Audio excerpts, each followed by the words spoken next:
విప్లవ పార్టీల జాతీయ ఐక్యతకు తొలి అడుగు పడింది. సిపిఐ ఎంఎల్ మాస్ లైన్ జాతీయ పార్టీ ఆవిర్భావ కార్యక్రమం జరగనుంది. ఈ కార్యక్రమానికి 16 రాష్ట్రాల నుంచి 300 మంది ప్రతినిధులు వస్తున్నారు. జాతీయ స్థాయిలో కమ్యూనిస్టు పార్టీలు ఐక్యం కావాల్సిన అవసరం ఏర్పడిందని అంటున్న సిపిఐ ఎంఎల్ ప్రజాపంద మాస్ లైన్ రాష్ట్ర ప్రధాన కార్యదర్శి పోటు రంగారావుతో మా ప్రతినిధి చిర్రా రవి ఫేస్ టు ఫేస్. దేశంలో 3 విప్లవ పార్టీల ఐక్యత ఖమ్మం వేదిక కాబోతుంది.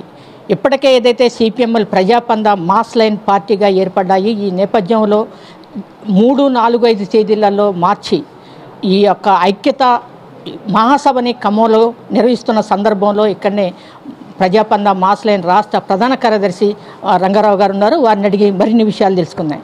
సార్ చెప్పండి, ప్రధానంగా దేశంలో ఉన్నటువంటి విప్లవ పార్టీలు 3 విప్లవ పార్టీలు ఒక జాతీయ పార్టీగా 3, 4 తేదీల్లో ఖమ్మంలో ఏర్పడుతున్న నేపథ్యంలో వీటి నేపథ్యం ఏంది, ఎందుకు ఏర్పడుతున్నాయి, ఈ 3 పార్టీల కలయిక ఎలా ఉండబోతుంది?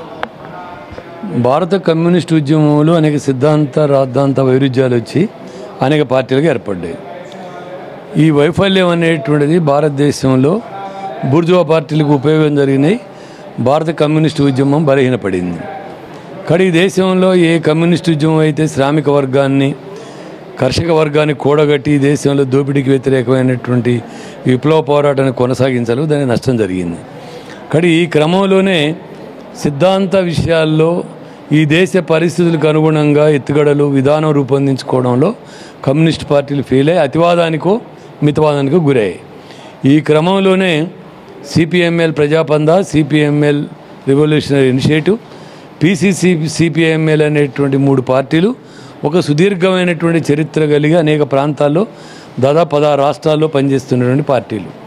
కానీ ఈ పార్టీలు చాలా కాలం నుంచి లోతుగా వైఫల్యాలకు కారణాలు ఏందో పరిశీలిస్తూ ఈ దేశంలో మారినటువంటి సామాజిక స్థితి, ముఖ్యంగా వ్యవసాయ రంగంలో వచ్చినటువంటి మార్పులు, పాలక వర్గాల్లో పెరుగుతున్నటువంటి పెట్టుబడిదారీ ధోరణి, గుత్తాధిపత్యం అనేటువంటిది ప్రపంచ మార్కెట్లో భాగం కావడం, వీటన్నిటి చూసిన తర్వాత అనేక చర్చలు జరిపి ఒక అంగీకారానికి వచ్చి ఈ 3 పార్టీలు ఒకే పార్టీకి ఏర్పడి సిపిఐఎంఎల్ మాస్ లైన్గా ఏర్పడాలని చెప్పి నిర్ణయించుకున్నాయి.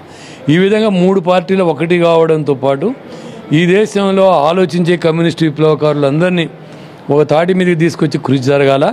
ఒక బలమైనటువంటి విప్లవ కమ్యూనిస్ట్ పార్టీ ఏర్పాటు ద్వారానే ఈ దేశం విప్లవోద్యమం పురోగమించడానికి అవకాశం ఉంటుందని చెప్పి భావిస్తుంది.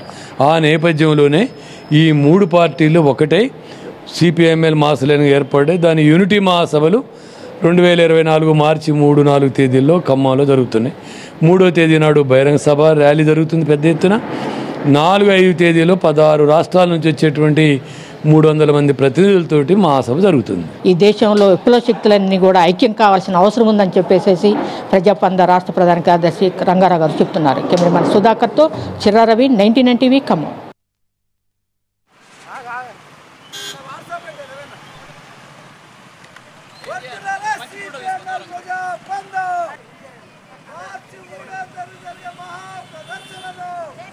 అక్క